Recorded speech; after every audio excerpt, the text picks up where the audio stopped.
There is a city the world decided to forget, not because it was small, not because it was poor, but because history tends to favor those who win, and those who won at Timbuktu had no interest in preserving everything that existed there. Timbuktu. To most people in the West, the name is synonymous with the edge of the world, the most remote place that exists. But in 1500, Timbuktu was the center. Tens of thousands of inhabitants, perhaps more. Arab, Italian, and Jewish merchants traded in the same market. Knowledge was treated as currency. What happened here affected Morocco, Egypt, Portugal. It was not the periphery of the known world. It was one of its main arteries. The city did not exist alone. It existed within something much larger. The Songhai Empire stretched from the Atlantic to the deep interior of the continent, the largest in African history up to that point.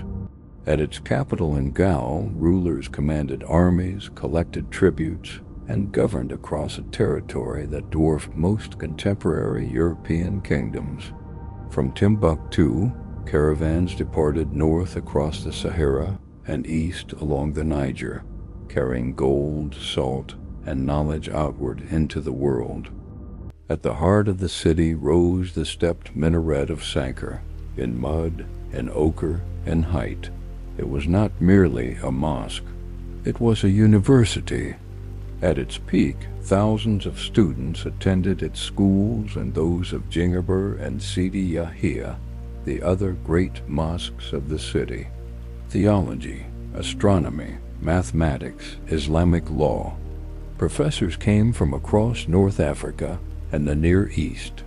Timbuktu did not receive the knowledge of the world. It produced it. What made Timbuktu truly singular was not its buildings.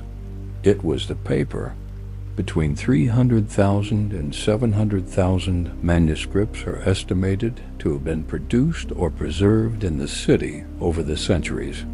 Medical treatises, astronomical maps, diplomatic letters, legal commentaries, written in Arabic, in Ajami, and local languages. The idea that sub-Saharan Africa had no written tradition would have been incomprehensible to any inhabitant of Timbuktu in 1590. In this society, knowledge was power in a concrete and immediate way. Scholars were not merely teachers. They were advisors to kings, arbiters of disputes, guardians of collective memory. A family could accumulate wealth and prestige for generations through the books it possessed and the knowledge it transmitted. Those who owned the manuscripts owned part of the city. It was into this world that al-Rahman al-Sadi would be born 3 years after everything fell apart. Among all the scholars of Timbuktu, one stood out clearly. Ahmad Baba was 35 years old in 1591. His personal library contained 1,600 volumes, a fortune in paper and ink. He was recognized throughout the Islamic world as one of the most rigorous minds of his generation. He had written dozens of works. He wrote on jurisprudence, grammar, history. At that moment, he did not yet know he would soon be writing about laws. To understand what is about to happen, two things must be discussed: salt and gold. The salt mines of Takasa in the Sahara were under Songhai control. The gold of Gao financed the empire. For the Songhai, those routes were the foundation of their power. To the north in Marrakesh, Sultan Ahmad al-Mansur studied this map with growing attention. The world was about to change, not for ideology, not for faith, but for what always moves empires: wealth and control of trade routes. In 1591, al-Rahman al-Sadi had not yet been born. He would be born 3 years later in 1594 in a city already occupied.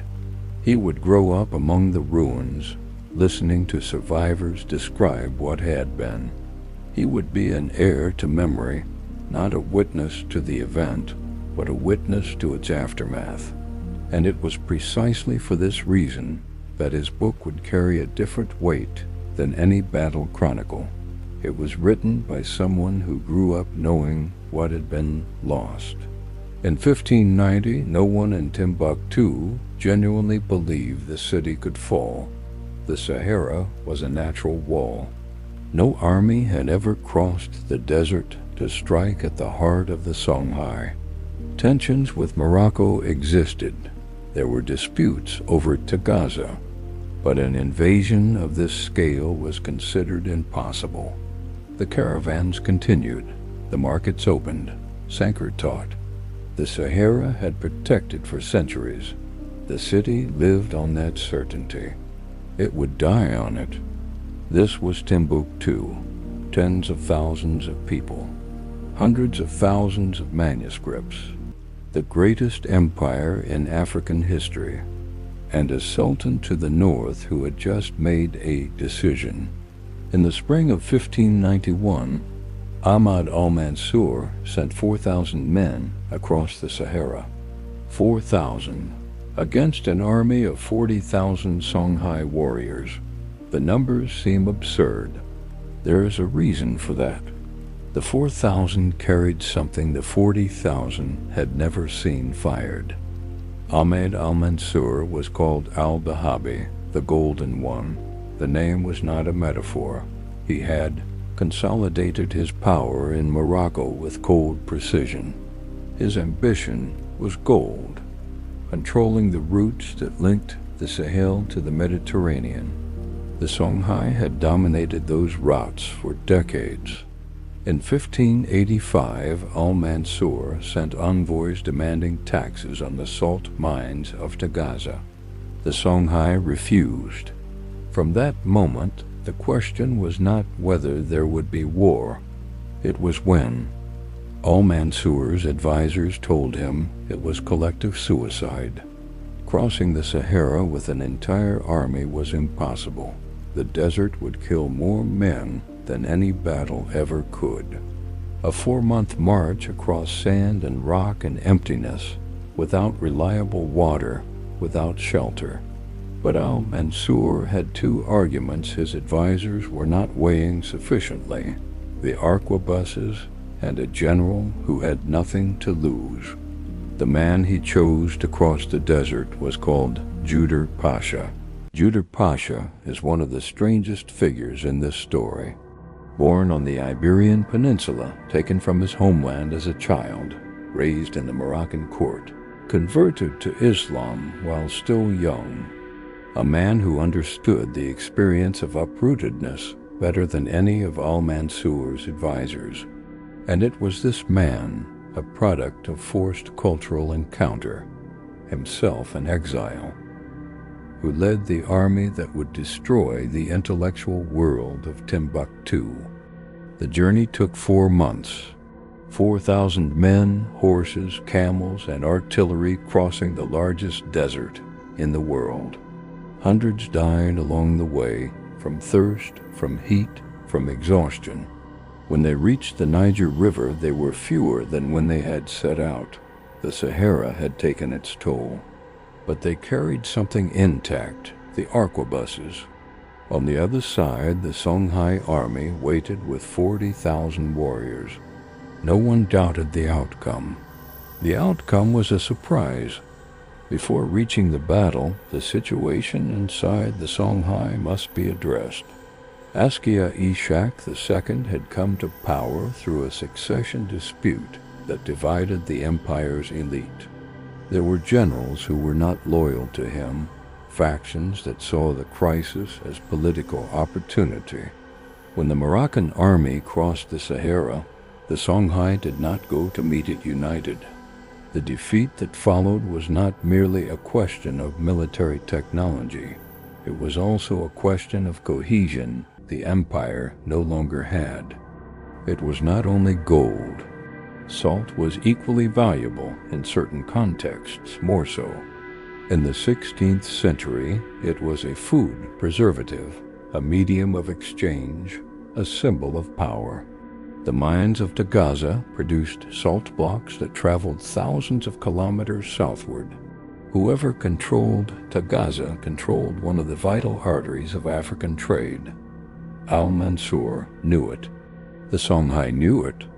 The battle approaching was, in a sense, a war over the right to preserve food. News arrived, rumors of an army marching through the desert. But distance in the Sahara seemed sufficient guarantee. Scholars like Ahmad Baba continued their work. Manuscripts continued to be copied. Classes at Sankar went on. The threat was abstract, somewhere among the dunes too far away to be real. The city was still a normal city. People married and ate and debated and taught. No one was yet hiding books inside walls. That would come, but not yet. The arquebus reached the Mediterranean in the 15th century. In North Africa, the Saudis had access to technology the Songhai simply did not possess. Gunpowder had changed the nature of war, not gradually, but suddenly. 40,000 warriors with cavalry, spears, and bows, against 4,000 with gunpowder. The difference was not courage nor numbers. It was technology. And what happened in Timbuktu would not be the last chapter of this story. It would be the first. When the Moroccan army reached the Niger, Askia Ishak II understood that the battle would be unlike anything the Songhai had faced. He attempted to negotiate. He offered tribute. Al-Mansur refused. The question was not tribute. It was direct control of the trade routes. War was inevitable. In March 1591, the two armies stood face to face on a plain near Tondibi. 40,000 against 4,000. The world was about to change permanently. 40,000 Songhai warriors, experienced cavalry, men who had fought for decades to defend the greatest empire in African history. On the other side, 4,000 soldiers exhausted by 4 months in the desert, carrying arquebuses most Songhai had never seen fired. The number seemed impossible, and there was one more detail, a tactical decision that in retrospect was the mistake that sealed everything. There were cattle, many cattle. The battle was brief. The Songhai army advanced with confidence. The numbers were on their side. Askia Ishak II had sent a herd of cattle ahead to disrupt the enemy formations. It had worked before against other enemies. When the arquebuses fired, the sound and the smoke rising across the plain terrified the animals. The herd panicked and turned against the Songhai army itself. 40,000 warriors were destroyed, in part, by their own cattle. What followed was less a battle than a rout. The Songhai formations disintegrated. Judur Pasha advanced with discipline. Askia Ishak II fled. Without central leadership, organized resistance collapsed within hours. The greatest army African history had ever assembled was defeated by the combination of technology, panic, and the internal fractures of an empire already divided. The Songhai would never recover from this defeat. After Tondibi, Judur Pasha entered Gao, the Songhai capital. Resistance was minimal. The city was looted. But Al-Mansur was not satisfied with Gao. He wanted Timbuktu, the intellectual and commercial heart of the empire. Judur marched north toward the city of libraries. The army that had crossed the Sahara now crossed the Niger. In that moment, The march was also a march toward centuries of accumulated knowledge, and knowledge has no army to defend it. When the Moroccan army entered Timbuktu, there was no organized resistance. The city surrendered. The city that had never fallen was falling. What followed was a methodical sacking: gold, salt, valuables. But Juder Pasha had specific orders from al-Mansur that went beyond material goods. The most prominent scholars, those with influence, those who could organize intellectual resistance, were to be detained. Ahmad Baba was at the top of that list. When the soldiers arrived at Ahmad Baba's home, they found what they were looking for: the largest private archive in Timbuktu, 1,600 volumes, a lifetime of work and acquisition. Ahmad Baba refused to cooperate. His response to the occupation was silence and refusal. The soldiers had their orders. He had his. The books were confiscated, loaded onto camels, taken to Marrakesh. Ahmad Baba followed them in chains. The deportation of Ahmad Baba to Marrakesh in 1594 was an act the city never forgot. One of the most respected men in the Islamic world, treated as a prisoner. The journey took weeks through the same desert the army had crossed. Ahmad Baba arrived in Marrakesh without his books, without his city, without his former life. He spent 12 years in exile. In that exile, he kept writing about what had been lost, about what had been destroyed. Al-Sadi had grown up in an occupied Timbuktu. The Songhai political structure was destroyed. The trade networks fragmented. But there were survivors. There were families that guarded memories carefully. There were scholars who continued to teach, more quietly, with fewer resources, in a world that no longer protected knowledge as it once had. Al-Sadi grew up hearing what had been, knowing what had been lost. What Juder Pasha's soldiers did not find was what had been hidden. Families of Timbuktu concealed manuscripts inside walls, beneath floors and cellars in neighboring villages. Not by anyone's order, by instinct of preservation. They knew what was being lost. They knew what it meant. Each buried scroll was an act of silent resistance. Some of those manuscripts were found centuries later. Some are still being discovered today. Not everything survived. Manuscripts were burned, sold as worthless material, destroyed by moisture and time. The trans-Saharan commercial network that had sustained Timbuktu's wealth never returned to what it had been. The University of Saqqara continued to function, but as a shadow of what it had been. It taught in the ruins of what it had once been. The world al-Sadi knew as a child was an echo of a prior world, a world he never got to see. In 1607, Ahmad Baba was permitted to return to Timbuktu. He was 51 years old. The city he found was not the city he had left. Some of his books were returned, not all. He would never know exactly how many had been lost forever. He continued to teach. He continued to write. He died in Timbuktu in 1627. The National Library of Mali today bears his name. The man they tried to erase gave his name to the National Archive. Sometime in the 1650s, Abd al-Rahman al-Sadi, over 50 years old, in a city that would never again be what it had been, began writing the Tariq al-Sudan, the Chronicle of the Sudan, not because anyone had asked him to, but because he realized he was becoming one of the last who still knew. The survivors of the generation of 1591 were dying. Oral memories were fading.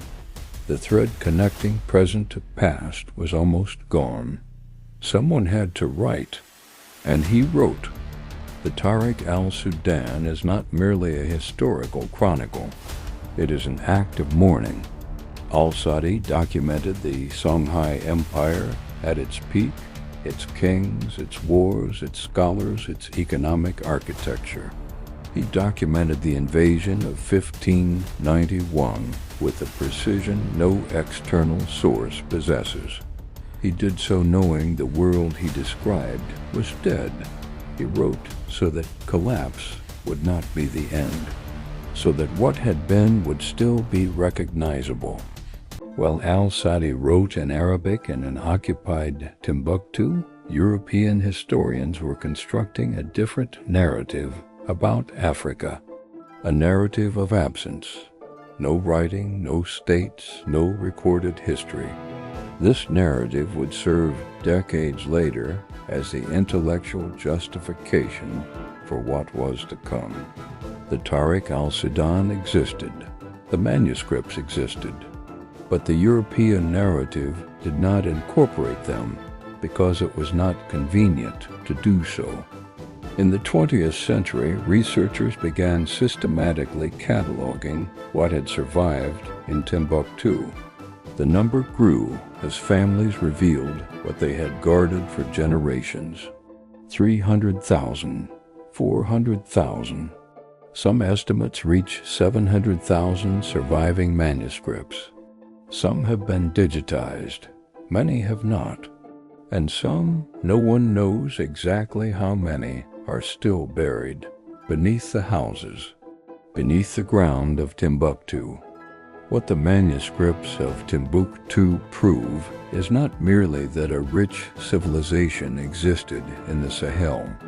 They prove that the argument of absence was a choice, not a conclusion. The evidence was there, hidden inside walls, yes, but it was there. What was missing for centuries was not the documents. It was the willingness to look for them, not the absence of proof, the absence of interest in finding it. And when they finally looked, the argument collapsed. The idea that sub-Saharan Africa had no written tradition was one of the intellectual pillars of colonial justification. It was false. Timbuktu is the most dramatic case, but not the only one. There are Ajami writing traditions throughout West Africa, Swahili chronicles in East Africa, Ethiopian documentation going back centuries. The narrative of absence was constructed with carefully selected materials and with a very concrete purpose. Ahmad Baba became, in the centuries after his death, a symbol of intellectual resistance. In exile in Marrakesh, he was treated with respect by local scholars. His reputation was too solid to be ignored. He continued to teach, to write, to refuse the narrative of the occupation with every page he produced. The National Library of Mali was named in his honor in 1973. The name of a man they Winna tried to silence became the name of the place where memory is kept. The story of Timbuktu in 1591 resonates in ways that are not merely academic. In 2012, when armed groups occupied northern Mali, they attempted to destroy the manuscripts. Library officials, local residents, and volunteers evacuated tens of thousands of documents to Bamako before they could be destroyed. History repeated itself, and so did the response. The people of Timbuktu hid the books again. Some things do not change. When al-Sadi completed the Tariq al-Sudan around 1655, he was approximately 60 years old. He had spent a lifetime reconstructing a world that had disappeared before he was born, from the memories of others, from scattered documents, from conversations with the children of survivors. He left written the reason that drove him. He wrote because of the sorrowful events he witnessed in his city and the ruin of knowledge and its total collapse. Abd al-Rahman al-Sadi never saw Timbuktu at its peak. He knew it in ruins, but he wrote about what had been with a precision no external source can match. A boy who grew up among the ruins decided he would not let that world be forgotten. Some of the manuscripts he knew are still being found, buried beneath the ground of Timbuktu. The city keeps its secrets with the patience of those who know that time is on their side.